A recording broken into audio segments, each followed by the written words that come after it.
जय श्री राधे कृष्णा। आइए सुनते हैं देव उठनी एकादशी की पौराणिक कथा। कार्तिक माह की शुक्ल पक्ष की एकादशी को देव उठनी एकादशी कहा जाता है। इसे देवोत्थान एकादशी, देव उठनी एकादशी, प्रबोधिनी एकादशी आदि के नाम से भी जाना जाता है। एक राजा के राज्य में सभी लोग एकादशी का व्रत रखते थे। प्रजा तथा नौकर चाकरों से लेकर पशुओं तक को एकादशी के दिन अन्न नहीं दिया जाता था।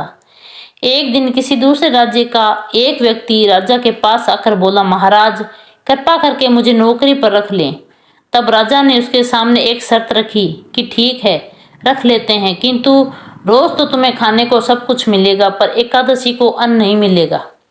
उस व्यक्ति ने उस समय तो हाँ कर दी, पर एकादशी के दिन जब उसे फलहार का सामान दिया गया तो वह राजा के सामने जाकर गिड़गिड़ाने लगा, महाराज इससे मेरा पेट नहीं भरेगा, मैं भूखा ही मर जाऊंगा, मुझे अन्न दे दो।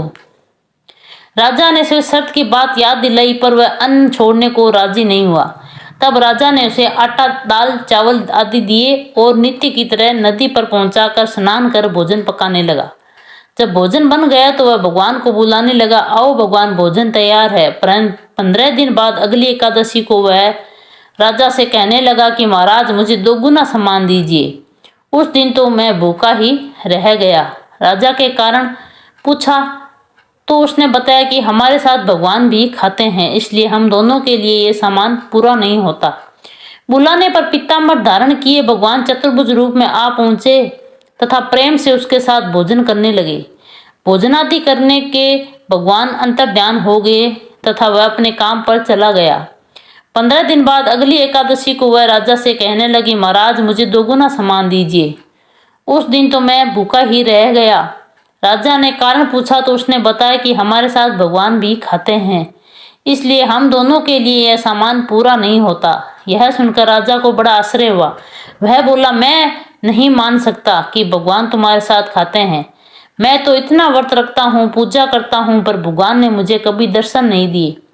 राजा की बात सुनकर वह बोला, महाराज यदि विश्वास न हो तो आज आप साथ चलकर देख लें।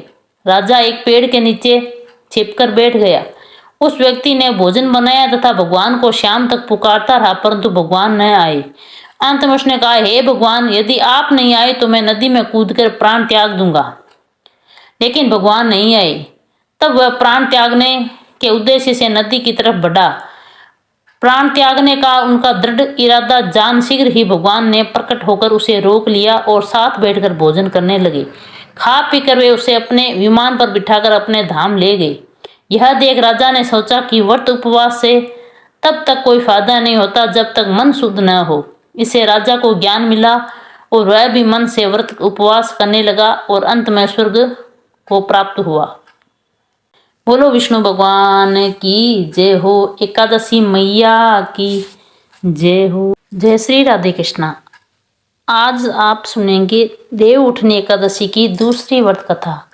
एक समय भगवान नारायण से लक्ष्मी जी ने कहा, हे नाथ अब आप दिन रात जागा करते हैं और सोते हैं तो लाखों करोड़ों वर्ष तक को सो जाते हैं, उसमें समस्त चराचर का नाश भी कर डालते हैं। अतः आप नियम से प्रतिवर्ष निद्रा लिया करें, इससे मुझे भी कुछ समय विश्राम करने का समय मिल जाएगा। लक्ष्मी जी की बात सुनकर नारायण मुस्कुराए और बोले, देवी तुमने ठीक कहा है। मेरे जागने से सब देवों और खासकर तुमको कष्ट होता है। तुम्हें मेरी सेवा से जरा भी अवकाश नहीं मिलता, इसलिए तुम्हारे कथनानुसार आज से मैं प्रतिवर्ष 4 मास वर्षा ऋतु में शयन किया करूंगा। उस समय तुमको और देवगणों को अवकाश होगा। मेरी यह निंद्रा अल्प निंद्रा और प्रलयकालीन महानिंद्रा कहलाएगी। यह मेरी अल्प निंद्रा मेरे भक्तों को परम मंगलकारी, उत्सवप्रद तथा पुण्यवर्धक होगी। इस काल में मेरे जो भी भक्त मेरे शयन की भावना कर मेरी सेवा करेंगे और शयन और उत्पाद के उत्सव आनंद पूर्वक आयोजित करेंगे, उनके घर में तुम्हारे सहित निवास करूंगा। देव उठनी एकादशी की तीसरी व्रत कथा। एक नगर में एक राजा था। उसके राज्य में सभी लोग बहुत सुखी थे। उस नगर में एकादशी को कोई अन्न नहीं बेचता और न ही कोई अन्न पकाता था। सभी फलाहार करते थे। एक बार राजा की परीक्षा लेनी चाहिए। भगवान ने एक सुंदरी का रूप धारण किया तथा सड़क पर बैठ गई। तभी राजा उधर से निकला और सुंदरी को देख चकित रह गया। उसने पूछा, हे सुंदरी, तुम कौन हो और इस तरह यहाँ क्यों बैठी हो? तब सुंदर स्त्री बने भगवान बोले, मैं निराश्रिता हूँ, नगर में मेरा कोई जाना पहचाना नहीं है, किससे सहायता मांगू? राजा उसके रूप पर मोहित हो गया। वह बोला, तुम मेरे महल में चलकर मेरी रानी बनकर रहो। सुंदरी बोली, मैं तुम्हारी बात मानूंगी, पर तुम्हें राज्य का अधिकार मुझे सौंपना होगा। राज्य पर मेरा पूर्ण अधिकार होगा। मैं जो भी बनाऊंगी तुम्हें खाना होगा। राजा उसके रूप पर मोहित था, अतः उसकी सभी शर्तें स्वीकार कर ली। अगले दिन एकादशी थी। रानी ने हुक्म दिया कि बाजारों में अन्य दिनों की तरह अन्न बेचा जाए।